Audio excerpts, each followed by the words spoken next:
It's Thursday morning. முன்னாடி நான் நைட்டே சிக்கன் எடுத்துகிட்டு வந்தாச்சு. ஸோ ஃப்ரீசரில் நல்லா க்ளீன் பண்ணி ஸ்டோர் பண்ணி வச்சுட்டேன். இப்போல்லாம் காஃபி, டீ எல்லாத்தையுமே அவாய்ட் பண்ணிவிட்டு சுக்குமல்லி காஃபியில் இறங்கியாச்சு. ஏன்னா எல்லாருக்குமே கோல்டு, காஃப் அப்படி இருக்கனால.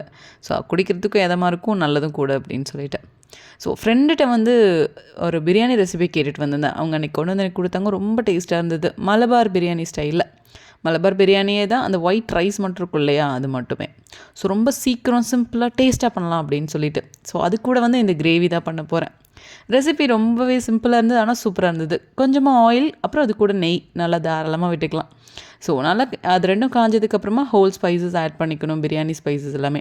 அது பொரிஞ்சதுக்கப்புறமா ரைஸ் நம்ம ஜீரக சம்பா தான் இதுக்கு ஆட் பண்ணணும். ஸோ அதையும் போட்டு நல்லா மிக்ஸ் பண்ணியிருக்கணும்.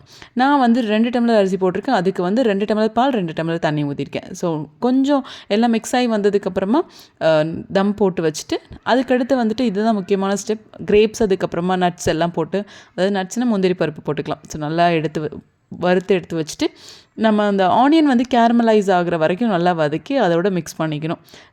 தேவைப்பட்ட எக்ஸ்ட்ரா கீ கூட ஆட் பண்ணிக்கலாம். ரொம்பவே சூப்பராக இருக்கும் இந்த ரைஸு.